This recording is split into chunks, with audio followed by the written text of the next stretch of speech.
नमस्कार दोस्तों, the education power channel पर आप लोगों का स्वागत है।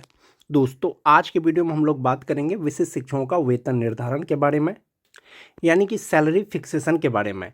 जब विशिष्ट शिक्षकों का फिक्सेशन होगा तो वेतन संरक्षण के साथ उनका बेसिक पे कितना होगा, मूलतः दोस्तों उनका पे इंडेक्स कितना होगा, नियोजित रहते हुए कितना मिल रहा था या विशिष्ट शिक्षक बन गए हैं जब उनका वेतन निर्धारण होगा तो कितना वेतन उनका बढ़ जाएगा।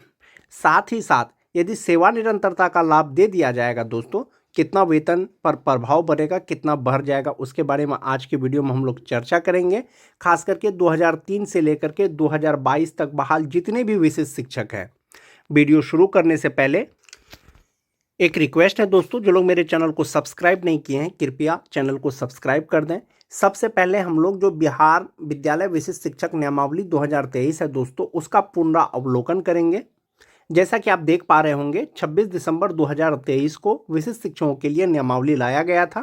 विशिष्ट शिक्षक नियमावली क्यों बनाया गया, इसमें लिखा हुआ है दोस्तों कि स्थानीय निकाय द्वारा नियुक्त शिक्षकों को बिहार राज्य विद्यालय अध्यापक यानी कि बीपीएससी टीचर का जो नियमावली 2023 है उसके तहत नियुक्त किए गए विद्यालय अध्यापकों के समान करने हेतु निम्नलिखित नियमावली बनाते हैं। यानी विद्यालय अध्यापक के समान करने के लिए जो है ये नियमावली बनाया गया कि परीक्षा पास करने के बाद जो स्थानीय निकाय के शिक्षक हैं वो विशिष्ट शिक्षक बनेंगे और विद्यालय अध्यापक के भांति ही राज्यकर्मी होंगे और उनका जो उन्हें सुविधा मिलेगा या मिलता है वो विशिष्ट शिक्षकों को भी मिलेगा।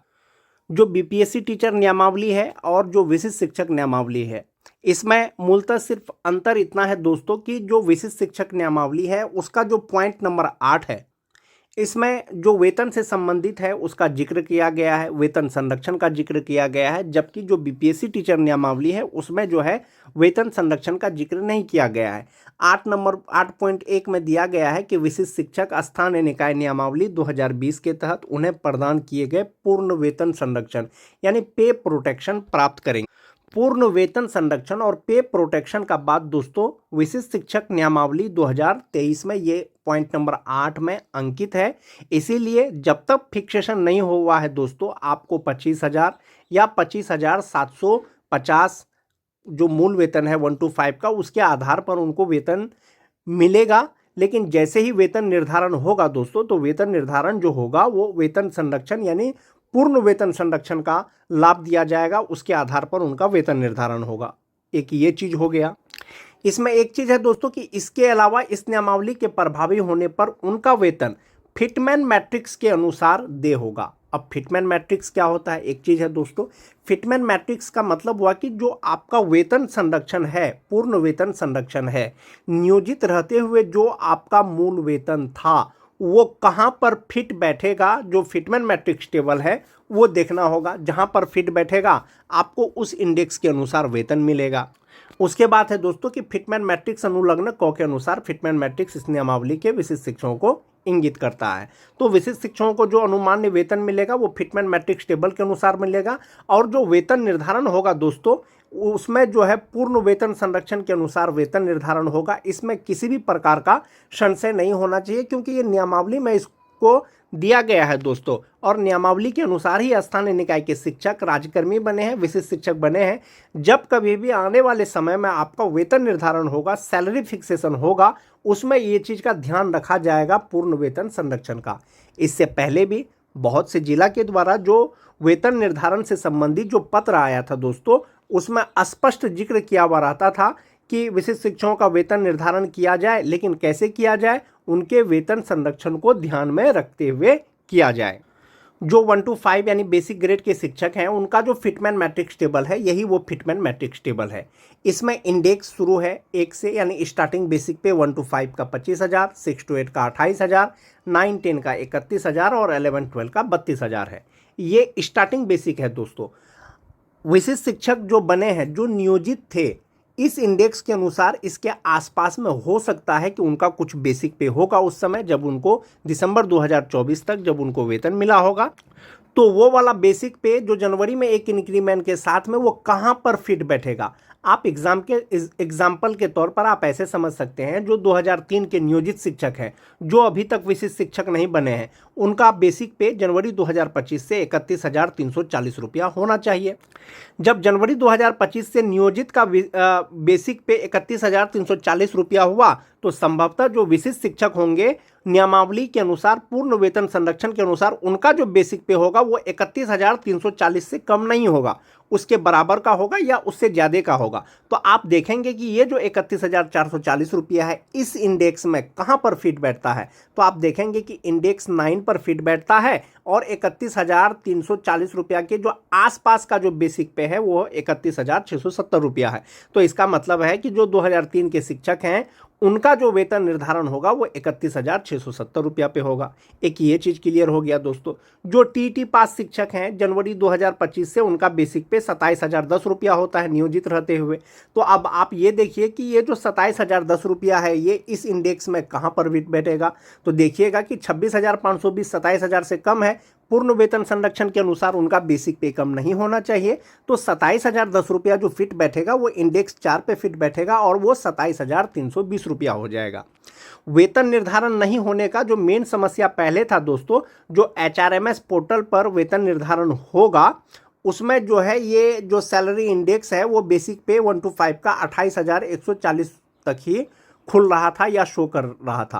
अब HRMS पोर्टल पर सभी बेसिक पे को अपडेट कर दिया गया है। अब विशिष्ट शिक्षकों का वेतन निर्धारण बहुत जल्द हो जाएगा और वेतन निर्धारण जो होगा आपका इसी इंडेक्स के अनुसार होगा कि आपका बेसिक पे कितना होना चाहिए, किस आधार पर होगा। 6 to 8 में दोस्तों ज़्यादा दिक्कत नहीं है। 6 to 8 में इसलिए दिक्कत नहीं है, उनका बेसिक पे या तो 28,000 होगा या 28,840 रुपया होगा। जिनकी बहाली ट्रेन के रूप में हुई थी उनका 29,700 रुपया होगा। इसी तीनों बेसिक पे में से एक होना चाहिए। जो 2022 के हैं, छठा फेज वाले हैं, उनका 28,000 बेसिक पे होगा। जिनकी बहाली अनट्रेन के रूप में हुई थी 28,840 रुपया होगा। जिनकी बहाली ट्रेन के रूप में हुई थी 29,700 रुपया होगा।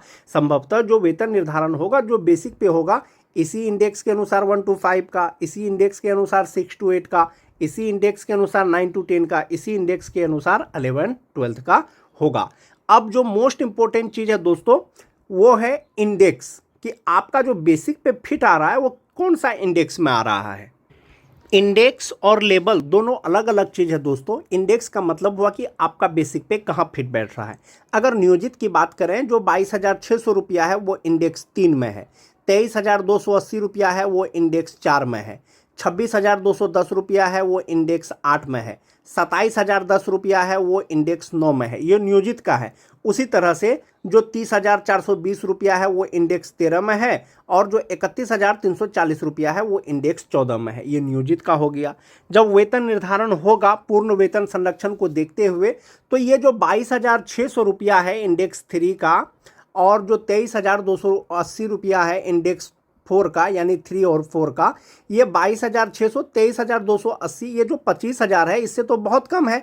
इसका मतलब है कि जब वेतन संरक्षण के अनुसार वेतन निर्धारण होगा तो वो इंडेक्स 1 और 25,000 बेसिक पे होना चाहिए, जो छठा फेज के हैं। या आप ऐसे मान सकते हैं कि जिनका बेसिक पे 22,600 था नियोजित रहते हुए 23,280 रुपया था।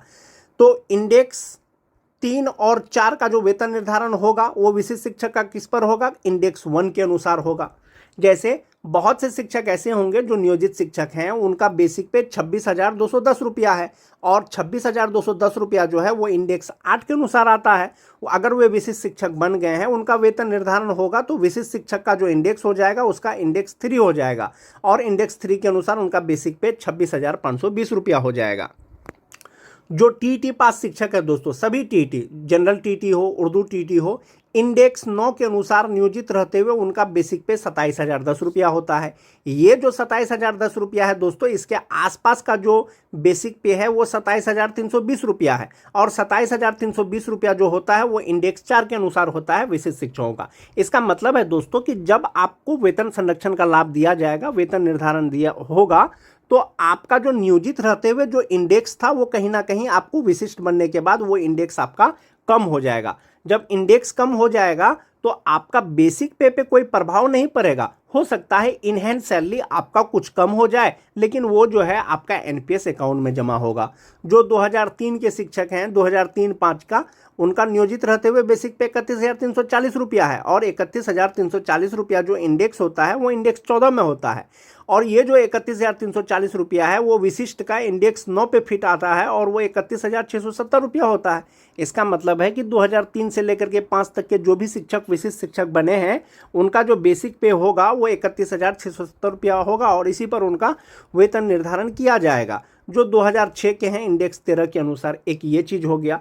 तो आप एक चीज़ यहाँ पर ये देख सकते हैं दोस्तों, नियमावली के अनुसार जो उसमें दिया गया है पूर्ण वेतन संरक्षण, उसके अनुसार इंडेक्स 3 अगर आपका है तो विशिष्ट शिक्षक का इंडेक्स 1 के अनुसार मिलेगा, इंडेक्स 4 है तो इंडेक्स 1 के अनुसार मिलेगा, इंडेक्स 8 है तो इंडेक्स 3 के अनुसार मिलेगा, इंडेक्स 9 है तो इंडेक्स 4, इंडेक्स 10 है तो इंडेक्स 5, उसी तरह से इंडेक्स 14 है तो इंडेक्स 9, यानी विशिष्ट शिक्षक का। ये तो हो गया वेतन संरक्षण का। जब आपको सेवा निरंतरता दिया जाएगा तो इसका मतलब है कि आपका जो पहले का सेवा है उसका गणना हो रहा है, पहले का सेवा का गणना हो रहा है। इसका मतलब है कि पहले जो आपने कार्य किया है वो आपको जब गिना जाएगा तो संभवतः सेवा निरंतरता में आपने जितना साल का सेवा किया है उतना इंडेक्स मिलेगा। जो इंडेक्स मान जाते हैं इंडेक्स 3 के अनुसार अभी आपको वेतन मिल रहा है, जब सेवा निरंतरता मिलेगा तो सेवा निरंतरता के बाद भी आपको जो है इंडेक्स 3 का वेतन मिलेगा। तो 22,600 रुपया का जो सेवा निरंतरता मिल जाएगा तो 26,520 रुपया हो जाएगा। जिनका बेसिक पे 23,280 रुपया है इंडेक्स 4 के अनुसार, उनका 27,320 रुपया हो जाएगा। जो टीटी पास शिक्षक है इंडेक्स 4 के अनुसार जो 27,320 रुपया होता है वेतन संरक्षण के साथ में, ये इंडेक्स 9 हो जाएगा, यानी समस्थानिक इंडेक्स हो जाएगा। ये जो इंडेक्स 9 है, इंडेक्स 9 के अनुसार इनका बेसिक पे 31,670 रुपया हो जाएगा जो टीटी पास शिक्षक है। वहीं पर जो 2003 से लेकर के 2005 तक है, ये इंडेक्स 14 जो है, ये इंडेक्स 14 के अनुरूप अगर वेतन सेवा निरंतरता मिलेगा और समस्थानिक इंडेक्स मिलेगा तो उनका बेसिक पे 36,710 रुपया हो जाएगा जो टीटी पास शिक्षक है। जो 2006 वाले हैं उनका 35,640 रुपया हो जाएगा, यानी इंडेक्स 13। जो 2010 के हैं इंडेक्स 12 34,610 रुपया हो जाएगा। तो इस प्रकार से दोस्तों वेतन संरक्षण हो या सेवा निरंतरता हो, दोनों ही स्थिति में विशिष्ट शिक्षकों का जो बेसिक पे है वो बढ़ जाएगा दोस्तों। जो वेतन संरक्षण है उनका जो बेसिक पे पहले मिल रहा था उससे कम नहीं होगा, लेकिन जब जैसे ही सेवा निरंतरता मिलेगा उनका बेसिक पे बहुत बढ़ जाएगा। अगर इनहैंस सैलरी की बात करें, जो 2022 के शिक्षक हैं या जिनका बेसिक पे 22,600 रुपया है, 23,280 रुपया है, सेवा निरंतरता अगर नहीं सिर्फ वेतन संरक्षण दिया जाता है तो उनका बेसिक पे 37,095 रुपया होगा। सेवा निरंतरता दिया जाएगा तो 22,600 वाले का 39,291 रुपया होगा, 23,280 रुपये वाले का 49,522 रुपया होगा। ये सेवा निरंतरता के बाद दोस्तों ये वेतन का गणना किया गया है। अगर टीटी पास शिक्षक की बात करें, उनका इनहैंस सैलरी सिर्फ सेवा निरंतरता के साथ 40,447 रुपया होता है, लेकिन सेवा निरंतरता के साथ 54,017 रुपया होता है। वेतन संरक्षण के साथ 40,447 रुपया और सेवा निरंतरता के बाद 54,017 रुपया जो टीटी पास शिक्षक है। जो 2003 से लेकर के 2005 तक के हैं, वेतन संरक्षण के साथ 46,734 रुपया और सेवा निरंतरता के साथ 54,017 रुपया। तो आप यहाँ पर ये जो डाटा देख सकते हैं दोस्तों, जो इनहैंस सैलरी होगा वेतन संरक्षण के साथ इतना हो जाएगा, सेवा निरंतरता के साथ इतना हो जाएगा। दोनों ही स्थिति में आप देखेंगे जो भी अभी मिल रहा है 25,000 बेसिक पे के आधार पर या 25,750 रुपया बेसिक पे के आधार पर, उससे ज़्यादा ही वेतन मिलेगा दोस्तों। चूँकि नियमावली में ये चीज़ क्लियर है कि विशिष्ट शिक्षकों को पूर्ण वेतन संरक्षण दिया जाएगा, पे प्रोटेक्शन दिया जाएगा। संभवतः दोस्तों आने वाले समय में आपको जब कभी भी आपका वेतन निर्धारण होगा तो आपका वेतन वृद्धि हो जाएगा। सेवा निरंतरता मिले अथवा नहीं मिले, आने वाले समय में यानी 2025 में ही अगर आपका वेतन निर्धारण हो जाता है पूर्ण वेतन संरक्षण के साथ में, तो आपका इनहैंस सैलरी ये होगा, ये इनहैंस सैलरी होगा। आप अपना बेसिक पे यहाँ पर देख लीजिए, ये जो बेसिक पे है कहाँ पर फिट आ रहा है, इनहैंस सैलरी आपकी इतनी बनेगी। अगर सेवा निरंतरता मिलेगा तो आपकी सैलरी टोटल इतनी बनेगी, आप यहाँ से देख सकते हैं। नियोजित शिक्षक और जो विशिष्ट शिक्षक हैं उसमें एक डिफरेंस ये भी है दोस्तों कि जो नियोजित शिक्षक हैं उनका फ्यूचर के लिए जो ईपीएफ अकाउंट है उसमें 3600 रुपया जमा होता है। 1800 रुपया टीचर का करता है, 1800 रुपया आपको गवर्नमेंट देती है। लेकिन अगर आप विशिष्ट शिक्षक की बात करें या विद्यालय अध्यापकों की बात करें, दोनों प्रकार के शिक्षक, उस पर एनपीएस अकाउंट में आपका जमा होता है। एनपीएस अकाउंट में कुछ अमाउंट आपका भी कटता है, कुछ अमाउंट आपका भी कटता है, लेकिन उससे ज़्यादा आपको सरकार देती है। लेकिन नियोजित रहते हुए क्या है कि 1800 आपका कटता है तो सरकार भी आपको 1800 ही देती है। और इस हिसाब से जो आपका टोटल एनपीएस अकाउंट में जमा होता है, जो 2003 के शिक्षक हैं, वेतन निर्धारण के बाद 11,781 रुपया जमा होगा। जो 2006 के हैं 11,439 रुपया होगा। जो 2010 के हैं 11,104 रुपया जमा होगा। जो 2013 और 16 के हैं 10,163 रुपया जमा होगा। और जो 2022 के हैं 9,300 रुपया जमा होगा। तो आप यहाँ पर अपने से भी आप कंपैरिजन कर सकते हैं दोस्तों। ये जो 3600 रुपया है, ये जो एनपीएस का अमाउंट है, इससे कहीं ना कहीं कम है, बहुत ज़्यादा कम है। इसीलिए दोस्तों फ्यूचर के भी एतबार से वो आपका एनपीएस में जो जमा हो रहा है वो ज़्यादा फ़ायदेमंद है। मैं आपको ये वीडियो में दोस्तों सिर्फ सैलरी का कैलकुलेट करके ही बता रहा हूँ कि आपको जो इनहैंस सैलरी मिलेगा, कितना मिलेगा, क्या प्रभाव पड़ सकता है सेवा निरंतरता के भी साथ और वेतन संरक्षण के भी साथ में, वो आप अपना देख सकते हैं। आज के वीडियो में दोस्तों बस इतना ही। वीडियो अच्छी लगे तो अपने दोस्तों में लाइक और शेयर जरूर कर दें। धन्यवाद।